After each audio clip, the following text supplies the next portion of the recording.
Sir आज meeting में आप गए नीति आयोग में, क्या कुछ हिमाचल के लिए बातचीत हुई?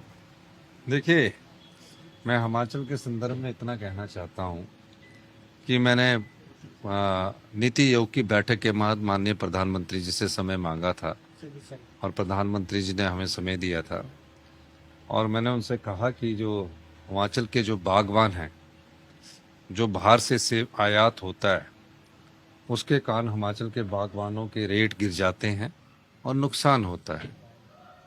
और तुर्की से और अजरबैजान से आने वाले सेब पर प्रतिबंध लगाने की बात की जाए तो उन्होंने कहा कि हम इस पर जो भी अभी फसल आएगी हम ऐसी कोशिश करेंगे कि हिमाचल के बागवानों को नुकसान ना हो और किसी प्रकार से जो बाहर का सेब है, क्योंकि कुछ एग्रीमेंट्स होते हैं उसके अनुसार वो बात करेंगे, उसको हम कम करेंगे। तो मेरा मानना है कि इस दिशा में हमारे को सफलता मिली है। उसके अलावा मैंने माननीय प्रधानमंत्री जी से कांगड़ा एयरपोर्ट की बात की, कांगड़ा एयरपोर्ट के एक्सपेंशन की बात की। मैंने कहा कि हम 50% पैसा जो कांगड़ा की लैंड एक्विजिशन के लिए लगना है उसको हम 50% हम करेंगे, 50% माननीय प्रधानमंत्री जी आप खर्च करिए। और जब ये प्रोजेक्ट बनना होगा, 3 प्रोजेक्ट बनने होंगे, तीन पार्टी इसमें इन्वॉल्व होगी, एयरपोर्ट अथॉरिटी ऑफ इंडिया और हिमाचल प्रदेश सरकार और या कोई तीसरा प्राइवेट पार्टी है, तो इस प्रकार की लैंड पर एयरपोर्ट बनना चाहिए। इस संदर्भ में बात हुई और मैंने ये भी कहा कि जो हमारी पावर प्रोजेक्ट्स है, चाहे वो एनटीपीसी ने बनाया है, चाहे वो एनएचपीसी ने बनाया है, चाहे वो एसजेवीएनएल ने बनाया है, उसमें 12% फ्री रॉयल्टी उनके नेशनल पॉलिसी है। जो 12% फ्री रॉयल्टी मिलती है वो कंपनियां अपने प्रॉफिट से नहीं देती, वो कंज्यूमर के से लेकर देती है।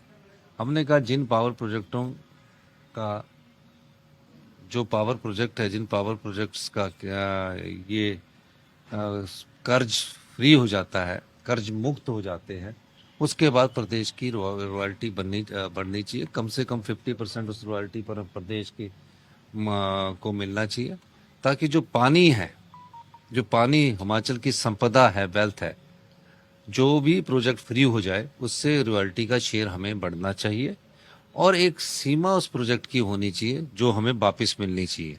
यानी कि 40 साल बाद वो स्टेट को वापस आना चाहिए और जब वो प्रोजेक्ट फ्री हो जाता तो उसके साथ 50% हमको रॉयल्टी मिलनी चाहिए। इस दिशा में मैंने प्रधानमंत्री जी से व्यक्तिगत तौर से मुलाकात भी की है और निश्चित तौर पर हमारी बातों को गौर किया जाएगा और आने वाले समय में हमने ये चाहेंगे कि इन चीज़ों पर वो गौर करें। तीसरा, जो हमारा फाइनेंशियल स्ट्रक्चर्स है और फाइनेंशियल स्ट्रक्चर्स में जिस प्रकार की डिसिप्लिन की बात है, और हमने कहा कि आप इस समय हमारी स्टेट रिफॉर्म से गुजर रही है, आप हमारी आर्थिक स्थिति ठीक नहीं है, आप कृपा करके हमें कुछ फाइनेंशियल असिस्टेंट भी दीजिए।